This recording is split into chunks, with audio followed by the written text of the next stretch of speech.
o teu olhar para a vida vai ficar cheio de treva. Você vai abismar no subsolo da existência o seu olhar. Você vai virar uma topeira de cobiças. Você vai ficar cego por perseguir, como um animal da escuridão, as posses que se deterioram, que ferrujam, que se destroem, e toda a tua perspectiva da vida não vai passar do que isso possa oferecer, e o que isso oferece é a garantia da perda e da deterioração. Por isso, ao falar de cobiça e de valores invertidos e de significados corrompidos, ele avisa que isto pode entrevar o meu olhar, tornar a minha interpretação da vida má, olhos maus. Aí ele prossegue: ninguém pode servir a dois senhores, porque ou há de aborrecer-se de um e amar ao outro, ou se devotará a um e desprezará a outro. Não podeis servir a Deus e às riquezas. Não dá para fazer essa equação, ela não fecha. Não dá para amar a Deus, o eterno, o inacessível aos sentidos, às posses imediatas. Não dá para amar a Deus a não ser amando no próximo, sendo solidário e misericordioso e sendo graça divina para aquilo que de Deus se pode tanger e tocar, a saber, o meu próximo e a criação dele. Assim, eu posso amar a Deus amando o próximo, mas do contrário, o que Jesus diz é que não dá para amar a Deus sendo um cobiçoso de riquezas, de poderes. Não dá para amar a Deus e fechar a equação conclusivamente dizendo: eu amo a Deus e amo o meu dinheiro, e amo o meu poder, e amo a minha glória, e amo a minha fama. Porque Jesus disse que o amor dessas coisas destrói o amor de Deus em nós. O apóstolo João diz que ninguém pode dizer que ama ao Pai enquanto ama o mundo, a saber, a concupiscência da carne, a concupiscência dos olhos e a soberba da vida, que trabalham contra o amor de Deus, porque a concupiscência da carne não me deixa compartilhar nada com o outro. Eu cobiço para mim, eu quero possuir, eu quero ser o dono, eu quero comer, eu quero me satisfazer. A concupiscência dos olhos não projeta generosidade para ninguém, a não ser cobiça para si mesmo. E a soberba da vida não planeja o bem do mundo, mas a glória pessoal como exaltação visível. Jesus diz: aquele que ama isto, não ama a Deus. Pois o amor de Deus limpa os nossos olhos disso. De maneira que se você vir alguém cheio de avareza e de amor pelo dinheiro, cobiçando torpemente, gananciosamente coisas para ter, e ao mesmo tempo ele diz que faz isso por amor a Deus, como culto a Deus, como ensina a teologia da prosperidade de vocês, aquele que tenta esse projeto e fechar essa conta e formular essa equação, Jesus diz que é um louco. Jesus diz que ele não fechará essa conta, porque ninguém pode servir essas duas dimensões, esses dois senhores, esses dois deuses. A gente tem que escolher que Deus é o nosso Deus. Se é o Deus eterno, dos valores e dos significados eternos e imponderáveis, ou se é o Deus das coisas palpáveis, corruptíveis, falíveis e termináveis. Quem é o meu Deus? Eu tenho que decidir, porque não dá para dizer que eu sou dos dois. Ninguém pode servir a esses dois significados. E é nessa tentativa de fazer essa conciliação que muita gente vai ficando com os olhos entrevados, escurecidos. Começa com aquela opacidade que não permite que você veja nada com clareza. Até que chega a hora, pela insistência, na tentativa de dizer: eu sou de Deus e busco dinheiro com toda a minha avidez para a glória do Senhor.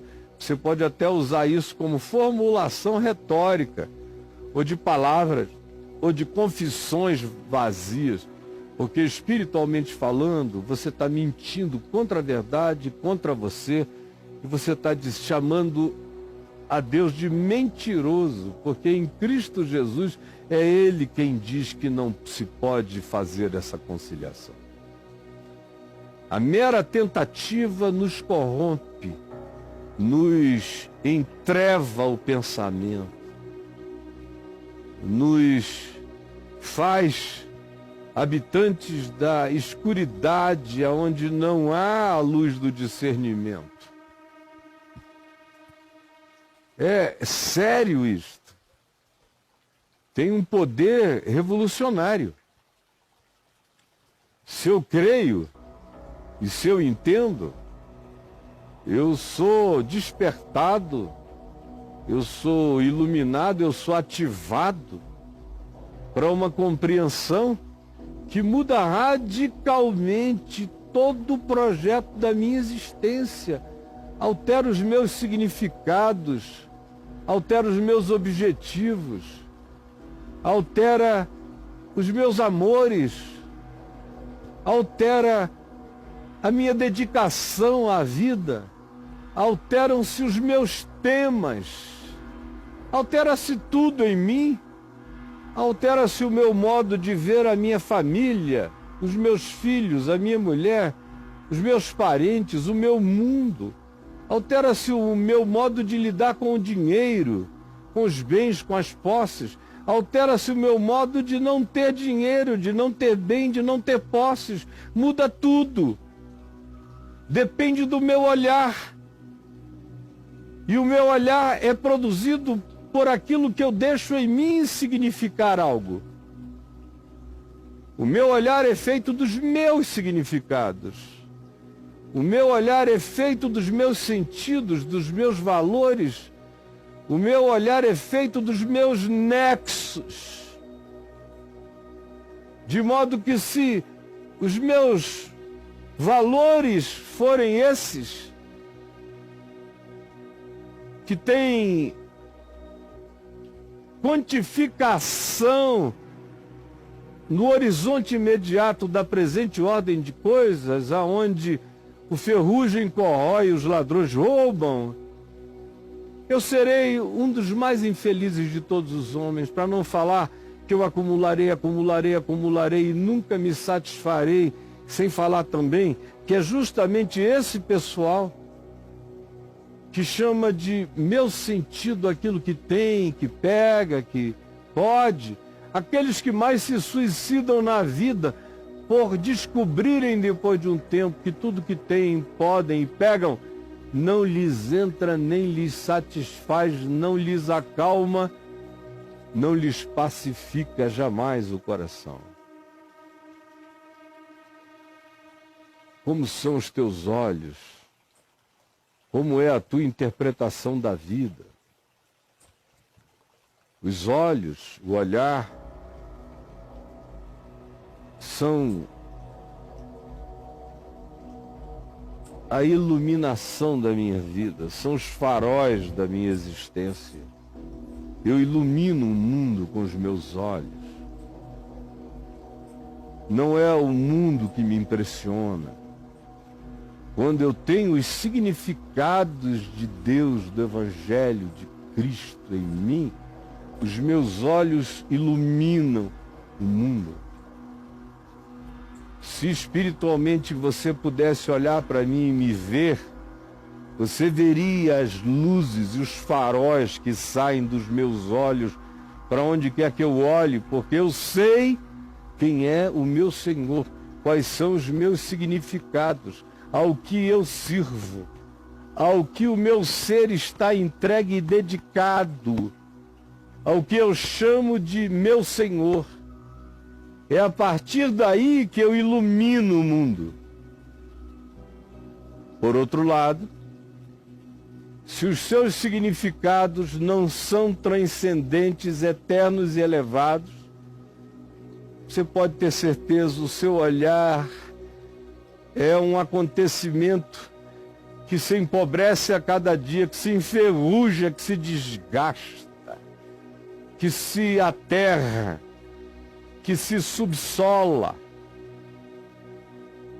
O seu olhar é feito de coisas roubáveis. Se as circunstâncias mudarem e você perder tudo, você perde o significado, perde o sentido, perde a vida, quer morrer. Aqueles que têm o seu significado em coisas ou pessoas, em tudo aquilo que possa desvanecer e acabar, perdem a razão de viver quando essas coisas desvanecem, vêm a falir, ou se deterioram, ou se corrompem, ou terminam. Ah, como é sério isso! Os meus olhos são a lâmpada da minha vida. A luz da minha vida é feita dos meus significados, valores, sentidos, escolhas. Quando eu faço as escolhas do Evangelho, quando o mandamento de Cristo, para mim, não é uma veneta de Deus a ser imposta sobre mim, mas é lei de saúde, é lei de vida, de preservação, de esperança e de capacitação da minha vida, de fortalecimento para mim, para enfrentar cada vez melhor o desafio da existência. Quando o mandamento de Deus não é penoso, ao contrário, é saboroso, porque é lei de amor, de graça, de vida, de verdade, de justiça, de domínio próprio. E eu busco praticar isso para o meu bem e para o bem dos outros. Isso acende a luz eterna em mim. Isso me faz ter um olhar que projeta como um farol a luz da esperança, da vida e da verdade e da justiça onde quer que eu olhe. Isso é eterno e ninguém tira de mim. É um valor inarrancável quando passa a ser minha consciência e minha fé. Por outro lado, quando você vive, tanto faz, se da cobiça, como no contexto antecedente, descrito por Jesus, ou de qualquer que seja outra atitude amargurada, ou auto-vitimada, ou coitadista, seja qual seja o nível de negatividade, os teus olhos vão ser trevas e vai somar a treva do mundo com a treva do teu olhar. Jesus diz que grandes trevas serão. Fica insuportável. Quando eu somo o Evangelho à minha determinação de obedecê-lo, eu ativo uma luz, um farol, com luz eterna, olhando para o horizonte da presente existência, e aonde eu olho se ilumina. Mas quando a minha equação existencial é um mundo desgraçadamente feito de concupiscência da carne, de concupiscência dos olhos e de soberba da vida, e eu adiciono a isso tudo a minha cobiça ou a minha negatividade, a minha depressividade, a minha pena de mim mesmo, a minha autopiedade, a soma disso é essa existência que você está vivendo. Sem sentido, oca, com vontades semanais de se matar. No mínimo uma vez por semana você pensa em morrer, não é? Por quê? Porque os seus olhos são maus. Aí você me pergunta, pode um homem bom ter os olhos maus? Ou pode um homem bom ficar com os olhos maus? E a minha resposta é sim. Eu já vi muita gente boa ficar impressionada, seja com o dinheiro, com o poder, com a fama, e depois de uns anos você encontra aquela pessoa que na adolescência, na juventude, foi uma pessoa tão legal, tinha uns olhos bonitos, olhos espirituais luminosos, mas que foram ficando opacos e depois foram se entrevando, e tanto mais quanto a pessoa se entregou obsessivamente a certas buscas, mais se escureceu a ponto de que se tornaram olhos maus. Depois de um tempo você não reconhece mais a pessoa.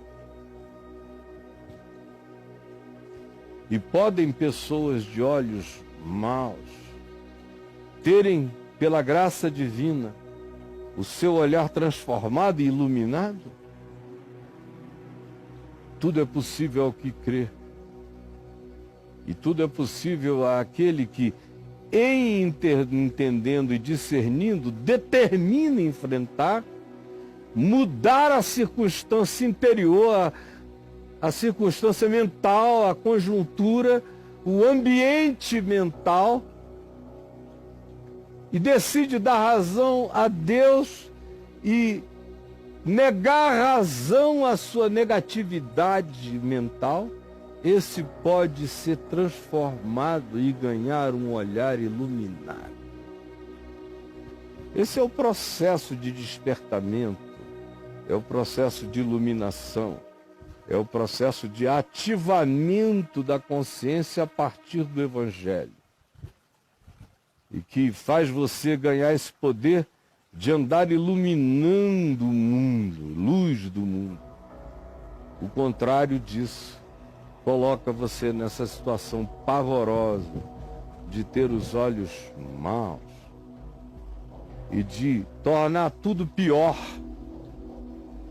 As coisas já são ruins, mas para você se tornam infinitamente mais difíceis. As coisas são negativas, mas em você elas se tornam azarões incomparáveis. Elas já são complicadas, mas para você elas se tornam insolúveis. Enquanto você privilegiar o olhar que você tem hoje.